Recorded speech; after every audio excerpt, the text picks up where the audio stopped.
Hello and welcome once again to our tens and tens of viewers to Shamps and Quirky Property Odd Bods. Episode 5, hasn't the time flown? How are you, Paul? Not bad, mate, not bad. I'm happy football started again, Russell. It's coming home. Yeah, that's kind of escaped me, to be honest. But so I'm just going to change. Who do you support, by the way? Well, I don't really. I think football's a kind of largely pointless endeavour, mate, really. So if I want to do tribal, I do politics. I love a bit of politics. So Yeah, I'd rather do Tory versus Labour rather than your Arsenal versus Spurs, thank you. Yeah, and of course, I'm Spurs, as you well know. It has to be, as they say. So, what you got for us? Which you want to kick off with? Well, so I'll give you my property stories. I've got a couple, and then I'm sure you've got some as well. So, good news, the Welsh property market is opening up on Monday. So by the time this broadcast comes out, on the Monday, the Welsh market is opening. But Nigel Lewis, who obviously you know is the editor of our website Landlord Zone, spoke to the First Minister of Wales, but it wasn't really clarified if the rental market was going to be open, which he presumed it was going to be, but there's going to be some guidance coming out later today, being on Friday. Can I just venture just a bit of tongue in cheek? Is there any point in the Welsh property market reopening? They only said about 18 properties and rent.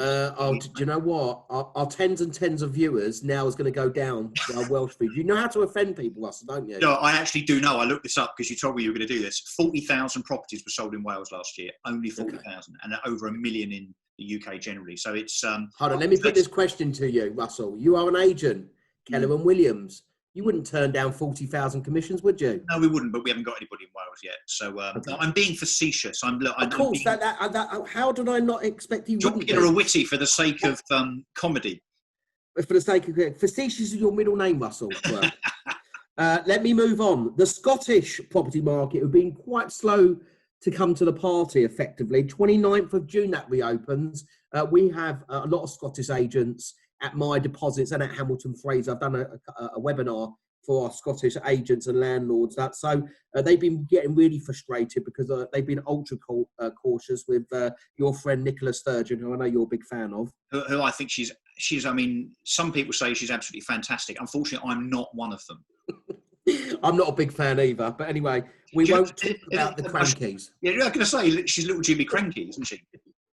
We're going to offend people.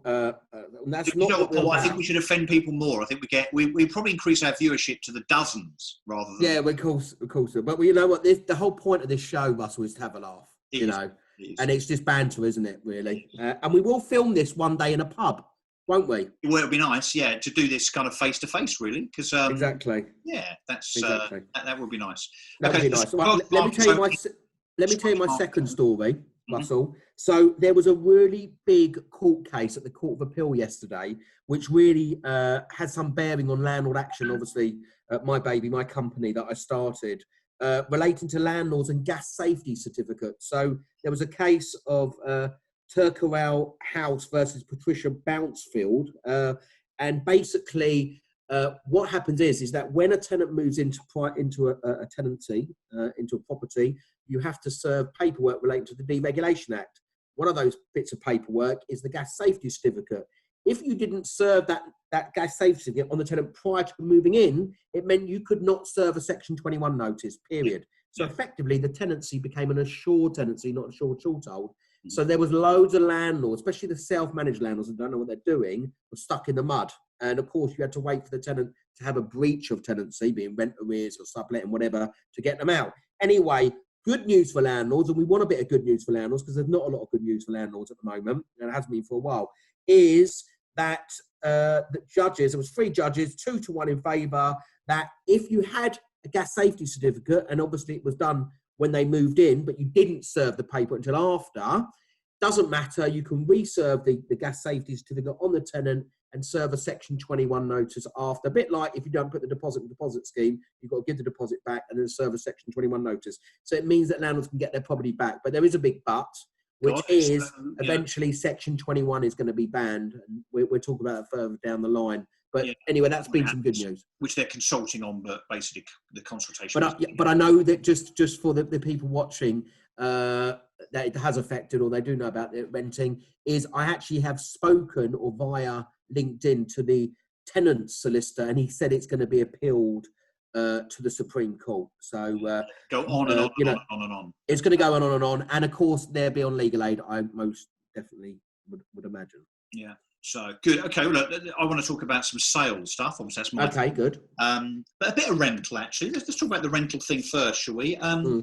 Property market is healthy. It's alive and kicking. It's on the up. Definitely. It's on the up. There was a bounce. ONS, Office of National Statistics, this week on rental shows that rental prices over the last 12 months have increased by 1.5%. Yeah. Prices are up in England, up in Wales, and up in Scotland, and up in London. So that was very positive, I think, for landlords. If landlords were kind of at all concerned about yields and the rental income that would come in so far, and I appreciate obviously we're part of the way through this crisis. It looks like rents are so far holding up on a year. Do you know the best yield place at the moment? That's a question for you. See if you can guess it. Oh, I don't know. It would be somewhere fairly cheap, I would think. Yes, correct. I don't know. Probably it's not Barnard Castle. No, it's not. But it's Newcastle. Newcastle. That wasn't far. It wasn't far. Yields about 7.5%, and Liverpool was the second actually. Yeah. Renting strong. What's the other sales stuff you've got, Russell? Well, the other thing was this wonderful thing here, Paul, which I'm sure you probably didn't read because it's probably a bit painful given our bet, which I hate to keep referring. Oh, good. Here we go again. But hold on. What's the date today, please? The date today, we're nearly in 2021. We're nearly at payday. Nearly payday.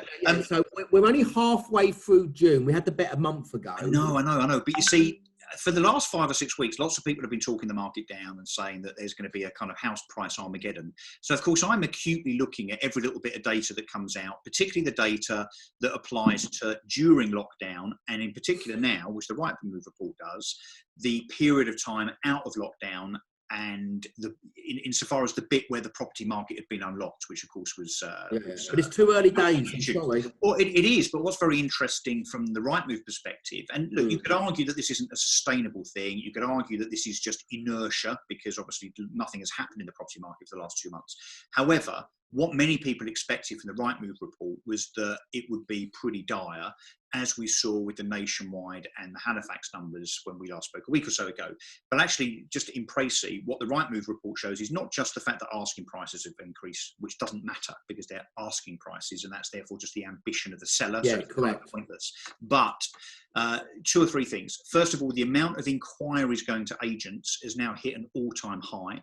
The amount of viewings and listings are at higher than pre-COVID, pre-March levels.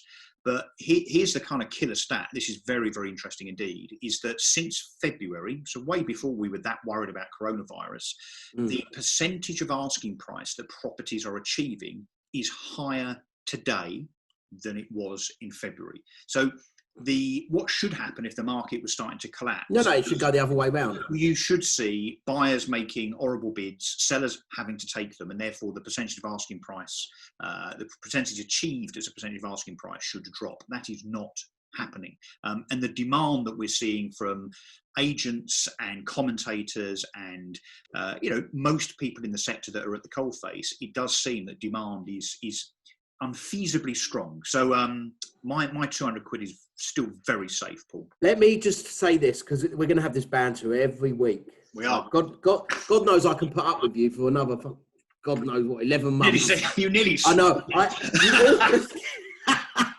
don't blame you.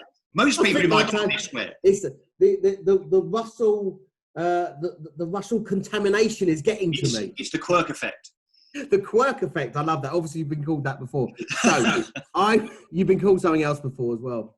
As I said, that for me, and I've worked in recession, I'm property investing as well. I'm looking at the moment and whatever, and I'm going to, whatever. I'm not going to rush into other stuff.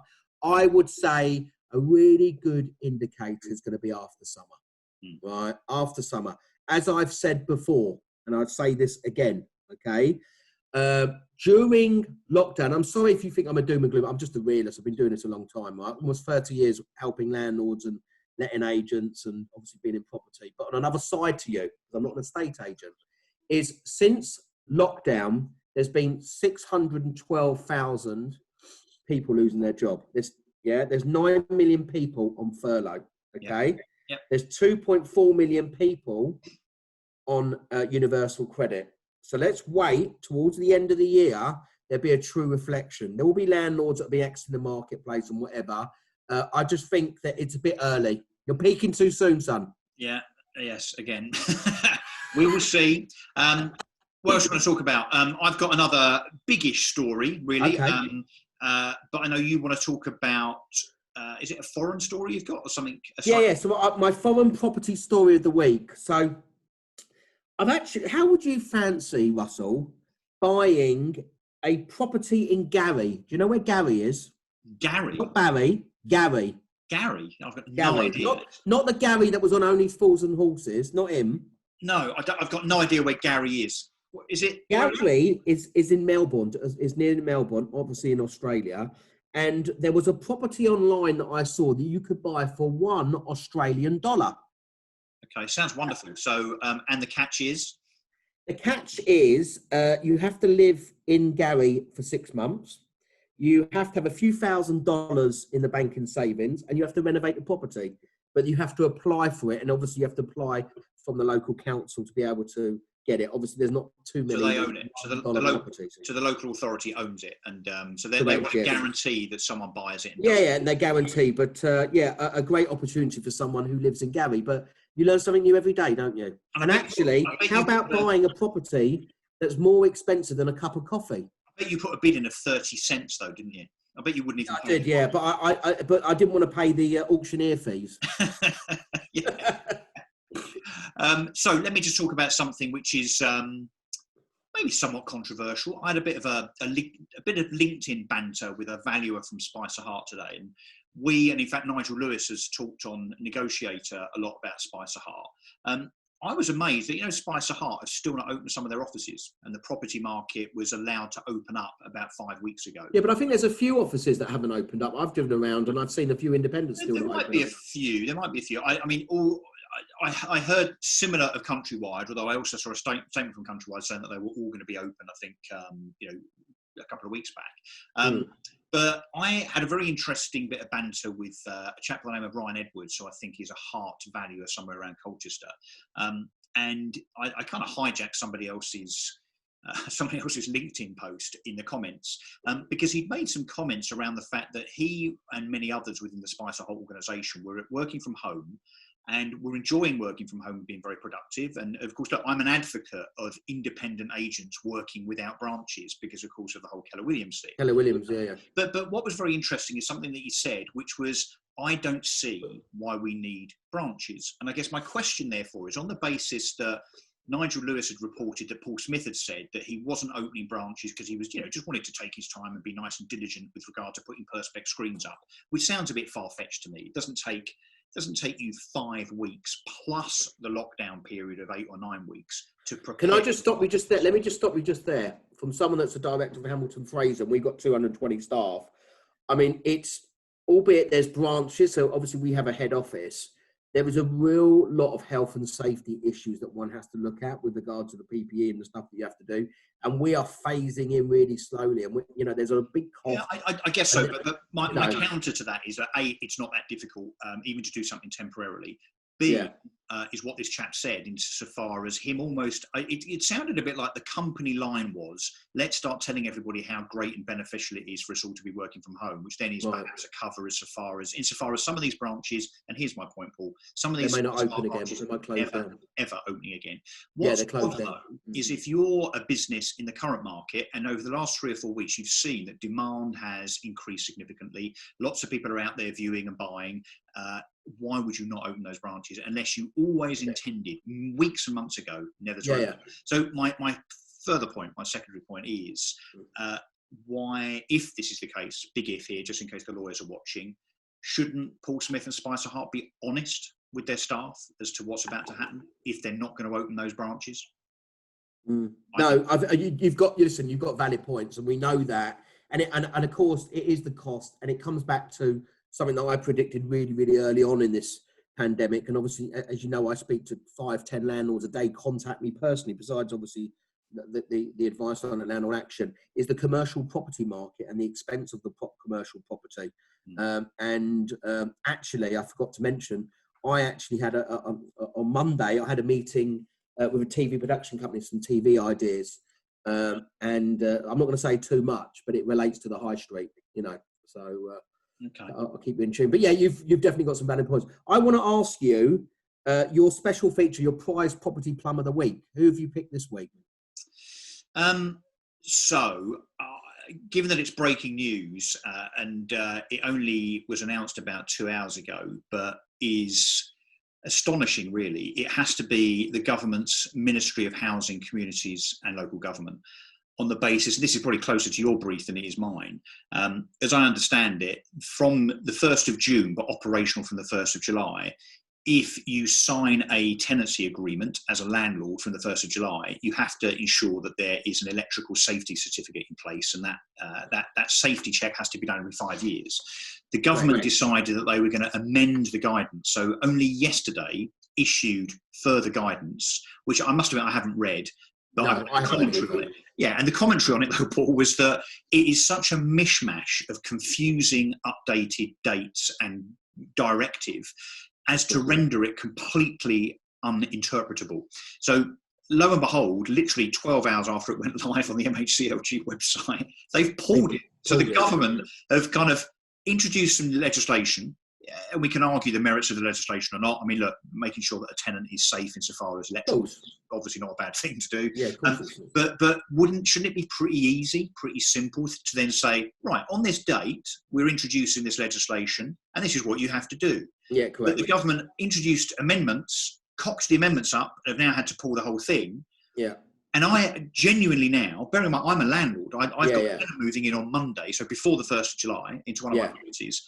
I honestly, maybe you can answer this, I genuinely don't know now whether I have to get an electrical certificate done or not. I don't think I do, because obviously it's not the 1st of July yet. But we're confused. Yes. Everyone's going to be confused, sure. No, exactly. And actually, people, suppliers, agents are confused. So God knows self-managed landlords, where they're going to be. Yeah. So I would say, that what signposting on that, and you being a landlord, and I'm a landlord as well, and I say this all the time, is, join the National Residential Landlord Association, NRLA. Yeah. Do you know how much they charge a year? Believe it or not, they charge £75 a year. And it's cheaper now that they've merged, isn't it? I think they've merged. They've got 80,000 members. We work really, really closely with with them at Hamilton Fraser, and we provide the insurance and stuff. But the value that they offer, especially for the independent landlords, for the smaller landlords, yeah, the smaller landlords, but actually go on their website and they give the guidance, and they give you all the up-to-date guidance. We should get Ben on it. And look, you and I were talking earlier, we might start wheeling on some special guests. So next week we might have one. So let's see. I think here and there we might put on some interesting people to kind of... we put some people on as well. We can quiz them. Yeah, and talk to them about what's important to them. Some interesting figures from around the property industry. And then we can quiz them about who do you think is going to be winning the bet of 200 quid, Paul or Russell? Yeah, well, we'll see. But I do get broad support for my position, not from everybody, I hate to say, but yeah, I do get fairly broad support, I think. From but you know what? Listen, I hope that you're right, and I pay you £200 because it means the market's going to be buoyant and everyone's going to be happy. It's not such a bad thing having a movement in the market, obviously, as you well know. Yeah. And delivering that £200 to your chosen charity, which is it the Cat's Home or something, isn't it? No, it's the Russell Quirk Appreciation Society. Okay. No, it's not. Do you know, I don't know, actually. I'm a firm believer in local charities. So there's a really wonderful animal sanctuary near to me in Brentwood called Hopefield, which I used to do a bit of work for or with as a counsellor. I'm not into giving lots of money to charities that have very, very heavily paid CEOs and 500 company cars. No, I know. I've had that before, because, as you know, I run a charity event every year called Rumble with the Agents, and we've had to put it this year because of COVID-19. The boxing thing that I'm never ever going to do. That boxing thing. Yeah. No, I know that, but you can come as a guest. I'll put you in a good table right near the ring, so you can have a bit of blood splattered on you. Do you know what we should do? As we've got a couple of minutes left, we should put me down to do it, but only if it raises $5,000 or something. So, but you'll want me to put you with a 9 stone weakling, won't you? No, it will need to be fair. Won't it? It will need to be fair. It'll need to be another 70-year-old, obviously. Can I ask you, if you could have your dream person you could have a charity fight with? Yeah. In the ring, who would it be? Besides me, obviously. I mean, honestly, just for kicks, Simon Weil. and because he's probably the least fit person in the property sector. Right. So get us two. Actually, I'd rather do the whole dancing thing. You know, the agents giving dancing thing. I think me and that'd be my worst nightmare. Yes, dancing together. I can't dance, and I suspect nor can he. What would you dance with Simon? For charity, yeah, I would. As long as he dresses up as the woman, I like to be the man. Yeah, you could take the lead. Yeah, as always. As always, of course. On that note, that's a wrap, isn't it? I think it is, mate. I think it is. It's been a pleasure talking to you once again, putting the property sector to rights. Let's do it again next week, mate. Let's do it again. Have a lovely week, and I'll see you next week. Yeah, cool. Cheers, mate.